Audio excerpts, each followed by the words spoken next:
Hello and welcome back to my project restoring a Bechstein V grand piano.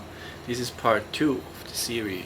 In the end I will also make a big video about the whole restoration, but now I show you the progress. So I already worked on it for some days and let me show you some details and how it's going. I already fixed the broken key here and glued one on here. And but here it's still very dirty, as you might see. If you look closely, you see it's very dirty. So the next step will be to sand it, to clean it, and then I will bleach it with H2O2. This is a 30% solution. As many technicians seem not to know, you put on this H2O2, then put it in direct sunlight. Not if it's cloudy, it's not working. Direct sunlight, let's say half an hour, put it on again, another hour, put it on again. After 2 hours it's perfectly white, and then I will polish it again, and then it will be perfect. Then we will also repaint the black keys on the side. And now let me show you some details about strings. Here I already made the new string calculation. Here you can see the original strings. I put in here the string length, and here the type of string as indicated on the bridge. And here we see the breaking load of the standard strings. So you can see here is the string load from the highest note to the lowest treble. It's between 70 and 80 kilogram per string. Here we go, 70, 80, 70, 80, 70, 80, 75, 85. So it's very uneven. So I did here a new calculation to get here from 70 up to 80 in a more or less straight line. If you compare it, here it's uneven, here it's more even. So it's just the difference of 0.025 millimeters here and here, but it could make a big difference, especially here this gap I want to avoid.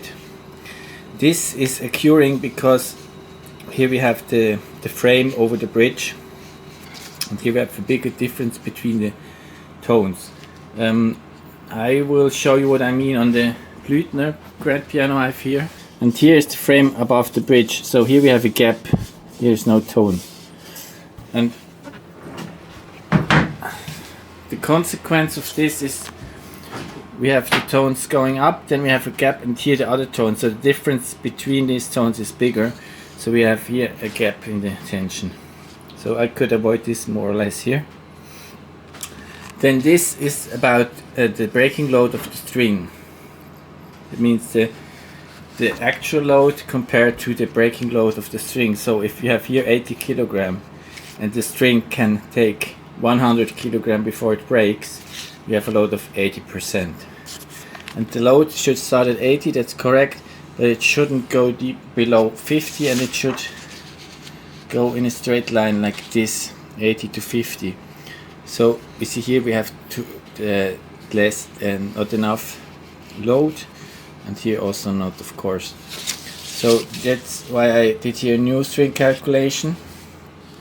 And here we see we go below 60 and then again up to 60 down to 50. So here I have a higher load. I take soft strings.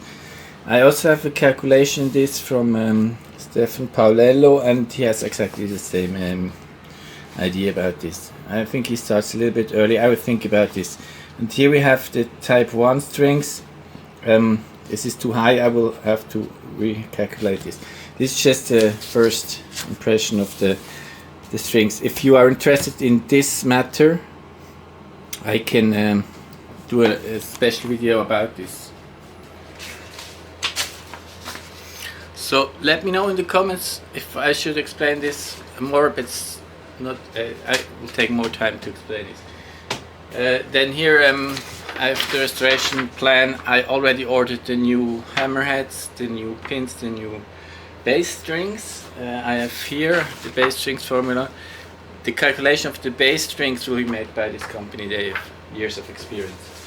Then, as I told you, I must replace the Soundboard logo because I sanded it down, and I already made a new logo.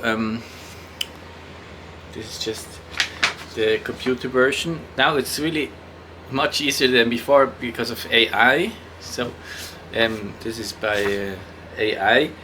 I can just tell him to cut it out, and it does really well. And as you see, it's so good. You can even read this very small stuff here. Honi soit qui mal y pense, Dieu est mon droit. It's a very fine logo. And I already did a silk screen from this. But I'm not so happy with the result now because I did a test printing here. You see the writing is very good, but here Honi soit qui mal y pense, you can hardly read it. It's not as fine as the original. So I ordered the finer resolution printing silk. We come tomorrow or later. And also a new chemistry, so I will go in a higher resolution with this and do it again. It's quite a work, but I'm perfectionistic in this, and I don't like it if it's not as good as it can be. And then what I also did, I polished the brass parts and I gold coated them. So here you see the gold brass parts, very beautiful. I'll show you also how I do this. So the reason why I do this is when I polish it, it looks great, but it will oxidize in some years. So if you buy the piano, okay, but I don't care, but afterwards you won't be happy. So with this you will have fun with your piano for next 100 years. This will not oxidize, this will stay shiny.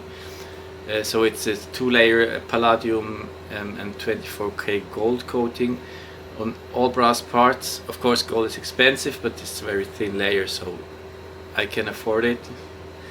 Then the piano is taken apart totally. I will quickly show you.